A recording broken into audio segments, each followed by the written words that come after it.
Hola a todos, ¿cómo están? El día de hoy vamos a hacer esta presentación acerca de las matemáticas en el origami. Mis compañeras son Yalitza Montenegro, Valentina Grueso y mi persona Haider Manuel Hurtado. Historia del origami. Antes de profundizar en la parte matemática, es fundamental conocer el origen del origami. Aunque hoy lo vemos como un pasatiempo o arte accesible para todos, su historia comenzó hace casi 2000 años y recorrió un camino muy interesante desde lo sagrado hasta lo popular. El nacimiento del material. Todo comienza en el año 105 después de Cristo en China, cuando Kai Lun perfecciona la fabricación del papel. Sin papel no hay origami. En este punto, el papel era un material extremadamente costoso, reservado solo para los registros imperiales y la alta nobleza.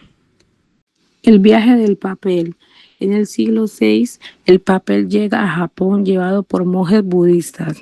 Con la llegada del material, los japoneses no solo adoptaron la escritura, sino que empezaron a experimentar doblando el papel para guardar cosas sagradas o realizar ofrendas. El uso sagrado y ceremonial. Durante el periodo Heian, el doblado de papel no era un juego, sino un ritual religioso y aristocrático.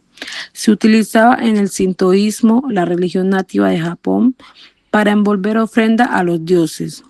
Un ejemplo emblemático de esto eran los soshi, una especie de amuleto o envoltorio ceremonial hecho con papel doblado que expresaba buenos deseos. La popularización del origami. Con los años, el papel se volvió más barato y accesible.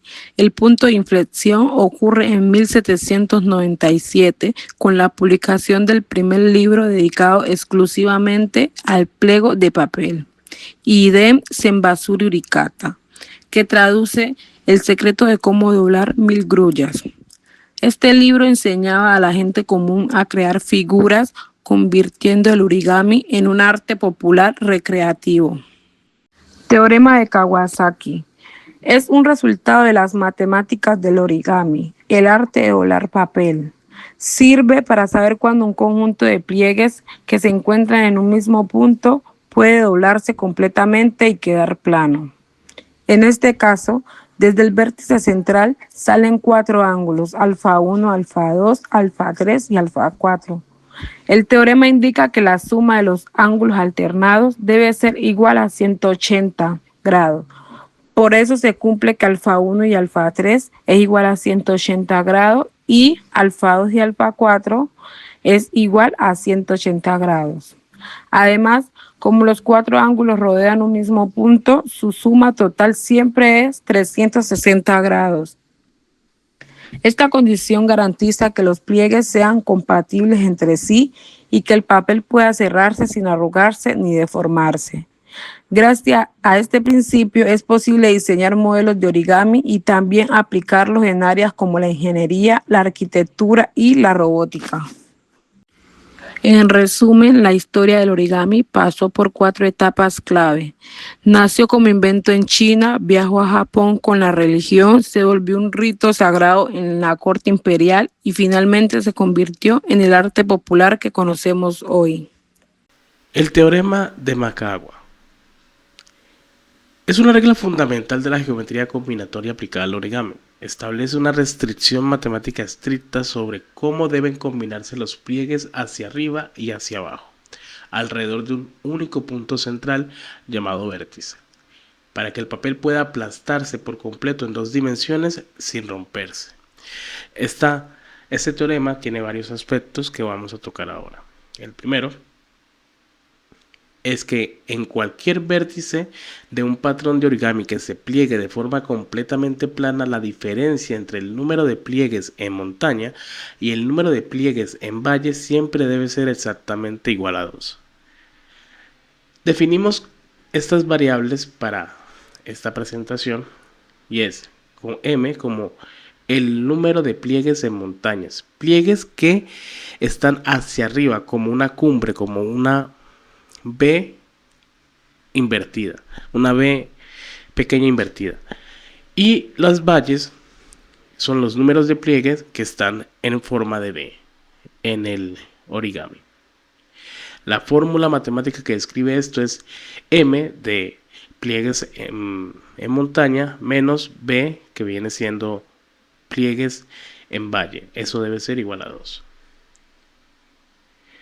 La conclusión de este teorema: el número total de pliegues, o sea, la suma de los pliegues en montaña y los pliegues en valle, que llegan a un vértice plano siempre debe ser un número par. Por ejemplo, si llegan 4 pliegues, la única combinación reales son 3 pliegues en montaña y un pliegue en forma de valle, que su resta vendría siendo 2. Si llegan 6 pliegues, la combinación es válida son 4 y 2 o 2 y 4. Continuamos en la presentación con los axiomas de Husita y Hattori. Me disculpan ahí si no pronuncio bien los nombres.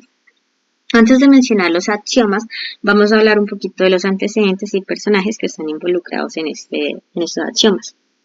Uno de ellos es Fumiaki Husita. Él es un matemático japonés e investigador del origami, quien estudió las posibilidades geométricas del plegado y en el año 1989 publicó un trabajo titulado Desarrollo axiomático de la geometría del origami, en el que presentó una formulación matemática de las operaciones que se podían realizar mediante el plegado. Él hasta aquí en esta investigación habla sobre los primeros 6 axiomas.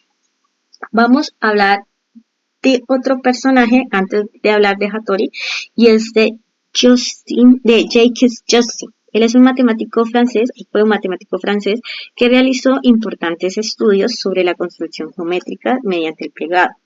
Y en ese mismo año, en 1989, publicó un trabajo cuyo titulado, traducido al español, es Resolución mediante el plegado de la ecuación de tercer grado y aplicaciones geométricas. Él aquí, él ya había identificado las 7 posibilidades fundamentales del plegado que actualmente están relacionados con los axiomas de Husita Hattori. En esta investigación, él ya hablaba de estos 7 axiomas. Ahorita sí, vamos a hablar de Hattori, que a comienzo de la década de los 2000, Hattori identificó una operación del plegado que no aparecía entre los 6 axiomas, que eran ya conocidos de Husita. De lo que estuvimos buscando, encontramos, realmente se habla mucho desde Husita y Hattori. El investigador Jacques Justin no fue muy mencionado. De hecho, pensamos que lo más probable fue porque como el origami es de la cultura japonesa, al ser Husita y Hattori japonés, pues eran como más reconocidos en esto del origami. Y el trabajo de Jacques Justin, pues no. Y a pesar de que en su investigación, Jacques sí ya hablaba del 7º axioma. Pero bueno, hasta aquí, lo de los personajes también había puesto este documento para mencionarlo, porque aquí también podemos encontrar que hablen de estos axiomas. Se llama Los axiomas del origami, escrito por Mordechai Ben-Ari. Él aquí también explica matemáticamente los 7 axiomas y las construcciones geométricas que se pueden realizar con ellos, que ahorita cada vez que hablemos de un axioma lo vamos a comparar con matemática. Listo, ahorita para el axioma 1, que dice: dados puntos P1 y P2, se puede hacer un pliegue que pase por ambos lados. Aquí lo podemos relacionar con la ecuación pendiente. Pues a partir de estos 2 puntos y de la pendiente podemos obtener la ecuación de la recta. Por lo tanto, el primer axioma nos permite relacionar el plegado del papel con ese concepto de ecuación pendiente o ecuación de la recta. Estaría también el segundo axioma: dados puntos P1 y P2, se puede hacer un pliegue que coloque el primero sobre el segundo. Y aquí lo podríamos relacionar con la matriz de Zenem, Cuando doblamos el papel para hacer coincidir un punto con otro, el pliegue funciona como un eje de simetría y divide el segmento que une los dos puntos en dos partes iguales. Está el axioma 3. Dado dos líneas L1 y L2, puede hacer un pliegue que coloque una línea sobre la otra. Aquí ya lo podemos relacionar con las transformaciones geométricas como reflexión o simetría axial. Está el axioma 4. Dado un punto P1 y una línea L1, se puede hacer un pliegue perpendicular a la línea que pasa por el punto. Aquí ya estaríamos hablando de perpendicularidad. Para el axioma 5, dado dos puntos P1 y P2 y una línea L1, se puede hacer un pliegue que pasa por el segundo punto y coloca el primero sobre la línea. En este axioma 5 se puede empezar a relacionar con las ecuaciones cuadráticas. Está el axioma 6, dado dos puntos P1 y P2, dos líneas L1 y L2, se puede hacer un pliegue que coloque simultáneamente el primer punto sobre la primera línea y el segundo punto sobre la segunda línea. Ese ya lo podemos relacionar con las ecuaciones cúbicas.